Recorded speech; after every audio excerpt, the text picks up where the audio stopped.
세례 요한으로부터 세례를 받고 난 후 예수님은 성령에 이끌려 광야로 나아가십니다. 그리고 그곳에서 세 가지의 시험을 받으십니다. 이 세 가지의 시험에 대하여 저희 큐티책은 이렇게 정리를 하고 있는데, 물질적인 시험, 영적인 시험, 정신적인 시험으로 정리를 하고 있습니다. 그것이 당연한 것이, 떡이라는 것은 경제적인 것을, 산이라는 것은 권력을, 성전이라는 것은 종교를 보여주는 당시 이스라엘 상황을 잘 설명하는 세 가지였고, 이 세 가지가 만족될 때에 어떻게 보면 이스라엘이 바라는 그러한 나라가 완성되기 때문에 이 부분에 대해서 마귀는 시험을 한 것입니다.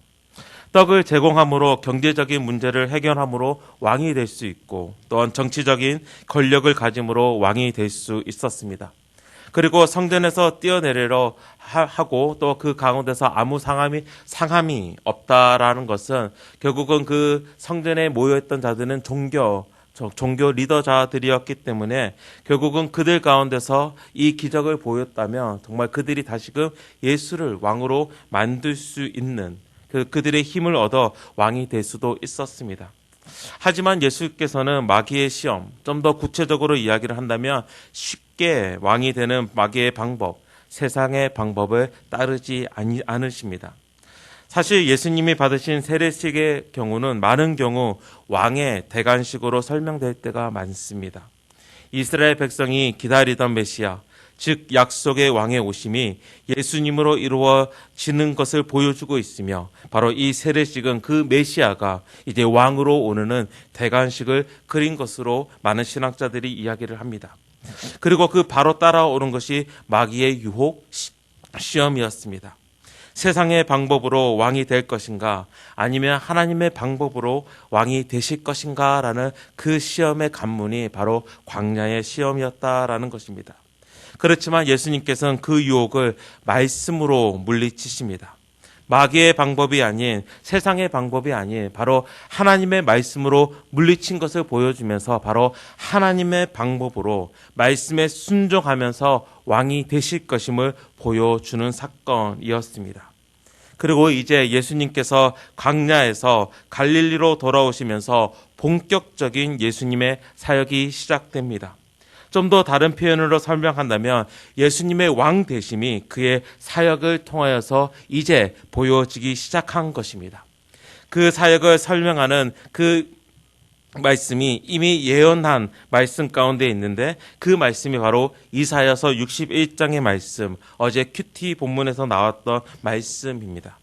주의 성령이 내게 임하셨으니 이제 가난한 자에게 복음을 전하게 하시고 내게 기름을 부으시고 나를 보내사 포로된 자에게 자유를, 눈먼 자에게 다시 보게 함을 전파하여 눌린 자를 자유롭게 하고 주의 은혜의 해를 전파하게 하심이라라고 나와 있는 이 말씀이 결국은 자신을 가르쳐 하신 말씀이다라는 것을 보여주면서 이제 자신이 메시아로서 이제 사역을 시작함을 우리에게 말하고 있는 것입니다. 그리고 그 말씀이 오늘 저희들이 읽은 그 본문 가운데서 보여지고 있습니다. 이루어지고 있음을 보여주고 있는 것입니다. 저희들 31절, 32절 말씀 다시 한번 읽도록 하겠습니다. 31절, 32절입니다.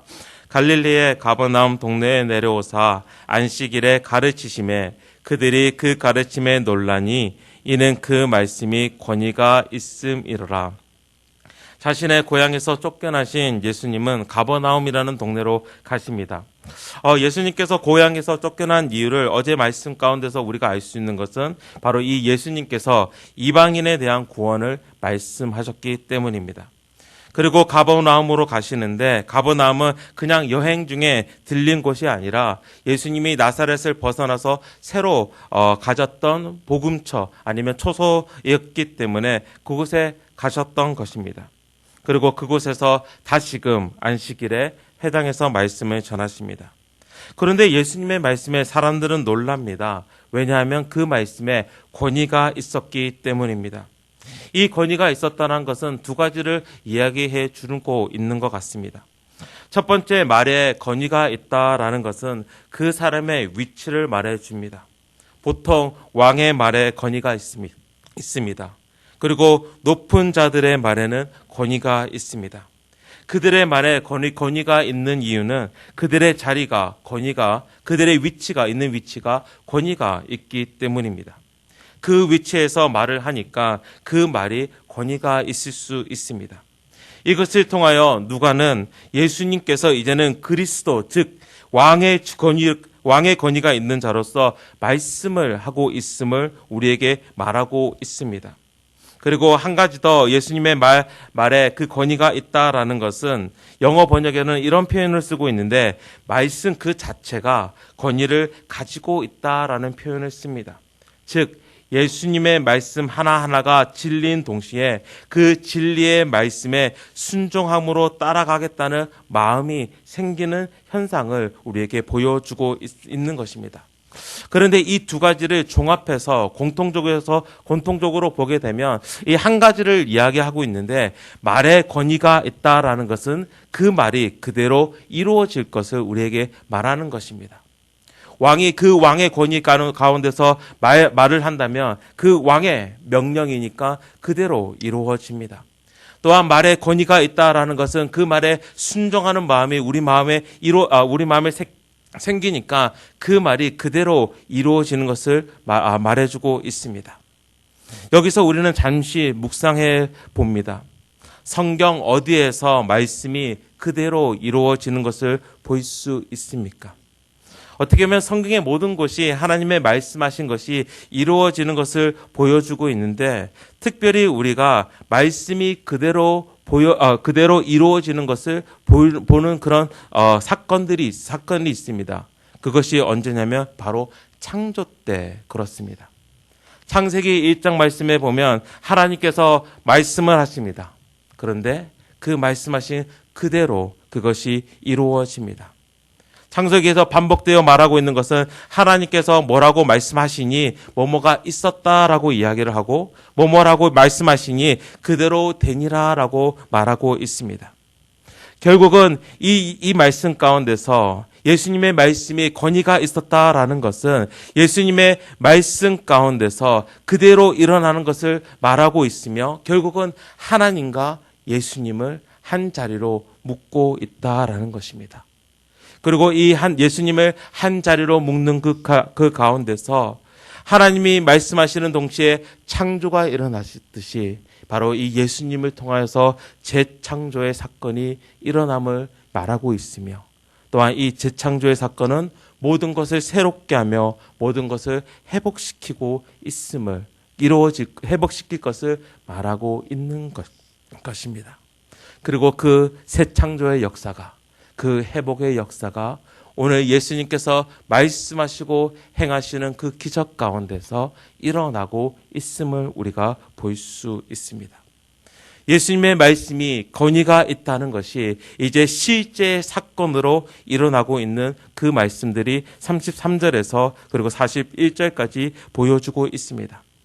33절에서 36절까지는 더러운 귀신 들린 사람에게 그 귀신을 쫓아내는 사건을 이야기하고 있고 37절에서 39절까지의 말씀은 시몬의 장모가 중한 열병 가운데서 낫는 것을 봅니다. 그리고 계속해서 40절과 41절에서는 온갖 병자들이 예수님께 나아가고 예수님을 통해서 고침을 받는 그 사건들이 보여집니다. 이 사건들은 바로 예수님께서 그 권위가 그 권세가 있으신 분이라는 것을 분명히 보여주는 사건들이었습니다. 그리고 이 권위를 보여주는 이 사건을 좀 더 다른 각도에서 다른 관점에서 본다면 이제 본격적인 전쟁이 시작되고 있는 것을 우리는 알 수 있습니다. 전쟁이 왜 일어납니까? 전쟁이 일어나는 그 이유를 쉽게 설명하면 두 힘이 부딪힐 때 전쟁이 일어납니다. A라는 나라가 있습니다. 그리고 그 A라는 나라는 A의 건세의 아래에 있습니다. B라는 나라가 있습니다. 그 B라는 나라는 B의 건세 아래에 있는 것입니다. 그런데 이 그 두 나라가 서로에게 건세를 펼치기 시작합니다. 그리고 서로를 자기의 건세 아래 두기를 원합니다. 그러할 때 전쟁이 일어나는 것입니다. 그리고 그 전쟁 가운데서 만약에 A가 승리한다면 그렇게 된다면 B의 권세는 사라지고 B 역시 A의 권세 안에 들어갑니다. 오늘 저희들이 보는 사건들은 바로 이 전쟁, 바로 이 영적인 전쟁을 보게 합니다. 예수님의 권세가 사람들을 억누르고 있었던 권세들과 싸우는 것입니다. 그리고 예수님의 권세 앞에서 사람들을 억누르고 있었던, 사람들을 사로잡고 있었던 그 권세가 하나 둘씩 무너짐을 우리는 볼 수 있습니다. 사람들을 억눌렸던 그 귀신의, 그 마귀의 권세 가운데서 자유케 됨을 보는 것이고, 또한 장모가 걸렸던 그 중병 가운데서 열병을 꾸짖는 그 가운데서 그 열병이 떠나가는 것을 우리는 볼 수 있습니다. 그런 권세들이 예수의 권세 앞에서 하나 둘씩 무너지는 것을 보면서 우리는 그 영적인 전쟁 가운데서, 그 싸움 가운데서 예수님께서 하나 둘씩 이기고 있는 것을 우리가 보는 것입니다. 그러할 때에 우리는 다시금 이사야 61장의 말씀을 묵상하게 됩니다. 가난한 자에게 복음을 주는, 포로된 자에게 자유가 주어지는, 눈먼 자에게 다시 보게 됨이, 또한 눌린 자에게 자유가 됨을, 또한 주의 은혜의 해가 전파되는 것이 바로 이 예수의 권세가 이 땅에 오는 그 가운데에서 바로 이루어지고 있음을 우리는 볼 수 있는 것입니다. 그리고 43절 말씀에서는 그것을 좀 더 명확하게 하기 위해서 누가는 이렇게 예수님의 사역에 대해서 설명을 하고 있습니다. 저희들 43절 말씀 함께 읽도록 하겠습니다. 예수께서 이르시되 내가 다른 동네에서도 하나님의 나라 복음을 전하여야 하리니 나는 이 일을 위해 보내심을 받았노라 하시고, 하나님의 나라의 복음이 무엇입니까? 하나님 나라의 복음은 하나님의 나라가 이곳에 임하였다라는 선포이며, 하나님의 권세가 우리의 삶을 다스린다는 소식이 바로 하나님 나라의 복음인 것입니다. 그렇게 이제 그 나라 가운데서 하나님의 나라가, 이제 그 강력한 하나님의 권세가 있는 그 나라가 이 땅에 임하여짐을 바로 예수 그리스도를 통해서 성취되고 있음을 우리는 예수님의 사역 가운데서 본다라는 것입니다. 그렇기 때문에 저는 오늘 본문을 읽으면서 마치 어린아이와 같이 그런 흥분함, 그런 기대감이 있었습니다. 제 아들이 액션 영화를 자주 보는데, 그 액션 영화를 보면 어떠한 모습들이 나오냐면, 어떤 평범한 친구들이 있는데 나쁜 악당의 괴롭힘 가운데 있습니다. 거기에 억눌려 있는 거죠. 그런데 영웅, 액션 히로가 나타납니다. 그런데 아이들의 말하는 참 간단한 것 같아요. 그냥 칼 한번 이렇게 슉 했는데 그 악당이 쉽게 무너집니다. 그리고 그 평범한 친구들, 그 악당의 괴롭힘을 받는 친구들은 기쁜 한호로 박수를 치며 영웅을 칭송합니다. 그 가운데서 아이들은 어떻죠? 그것을 보면서 함께 좋아합니다. 그런 마음이 좀 들었던 것 같아요.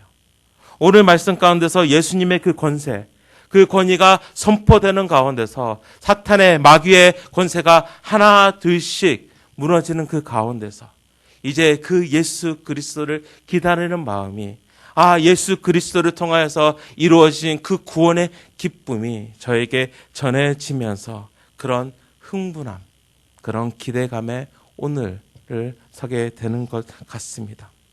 그렇기 때문에 저는 더욱 오늘의 삶이 기대되고 오늘 하루가 흥분되는 것 같습니다. 왜냐하면 우리는 그 예수 그리스도의 권세 아래 하루하루 매 순간을 살아가기 때문입니다.